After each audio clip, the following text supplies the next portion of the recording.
I've been asked to do question 2.3. We've got what effectively is a quadratic in disguise, and we want to find values of x for which this equation would be true. So I've got an 8x plus 5 is equal to 14 root x, and I need to find out, first thing I need to find out is how to turn that into a quadratic, because that ultimately is a quadratic equation. So here it is, we've got 8x plus 5 equals 14 root x.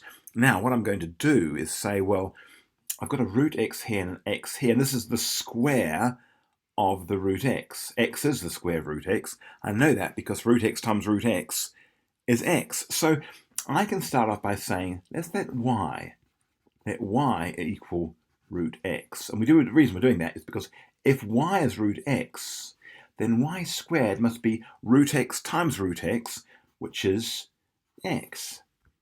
So that's the premise under which I'm going to proceed. There it is. So I'm going to restate this now, not in terms of x, but in terms of y. And now we're going to have a nice quadratic. So I've got an 8, instead of putting an x here, I know that x is going to be y squared. There it is. Plus 5 is equal to 14. And instead of root x, I know that y is equal to root x, so I'm just going to go 14y. So I'm going to restate the problem, and this time 8y squared plus 5 is equal to 14y.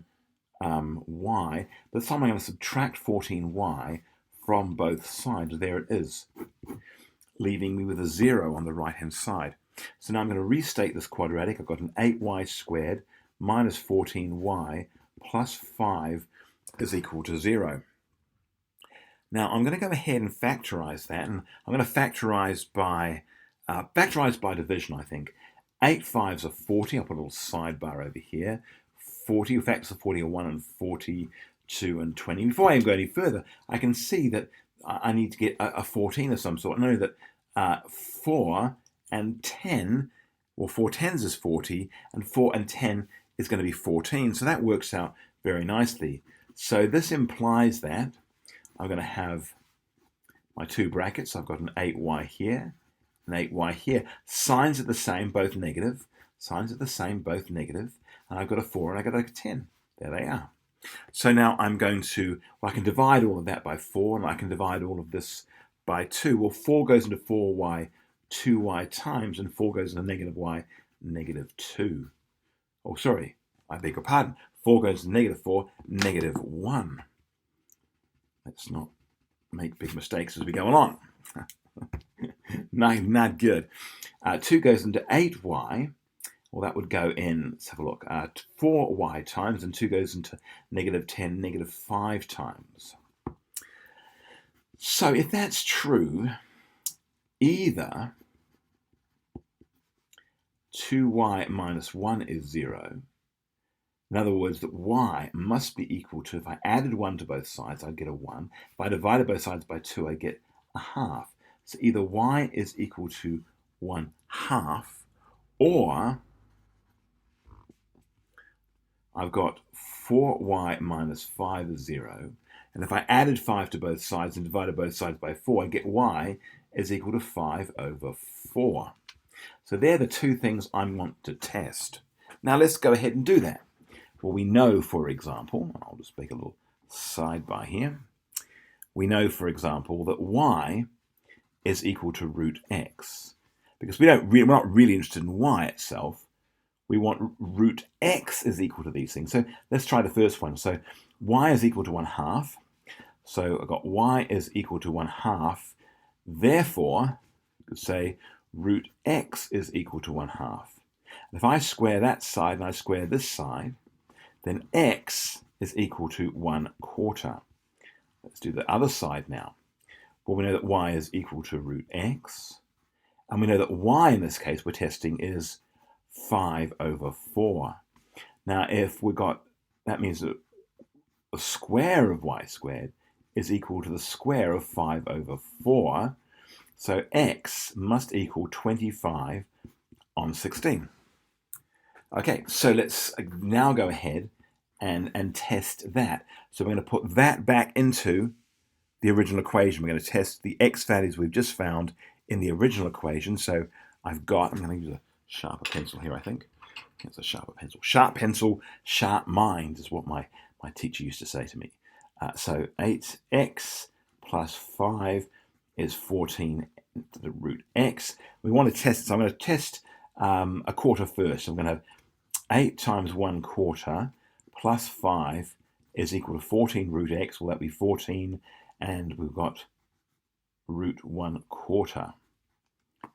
Okay, that looks good.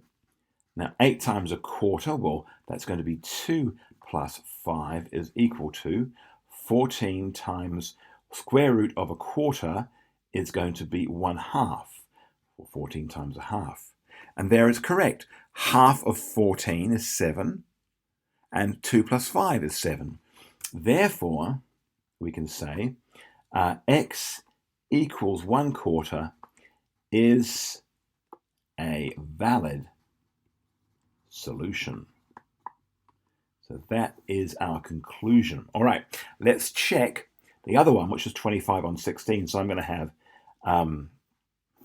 here we go, 8x plus 5 is equal to root, oh, sorry, it should be 14 root x. Oh, not good, not good. It's 14 root x. Here we go. So let's throw in an 8. The x value here, we had 25, so it's going to be 8 times 25 on 16 plus 5 is equal to 14 root, in this case I've got 25 on 16. We're going to simplify this a little bit if you like, because you could just write 8 times 2 on the bottom. You can go 8 times 25 on 16, which is 8 times 2, plus 5 is equal to, well, we know the square root of this thing here is 14 times 5 on 4, just like we had before, because we know the square root of this is 5 on 4, right? So let's go ahead and do this. Well, I can cancel those two.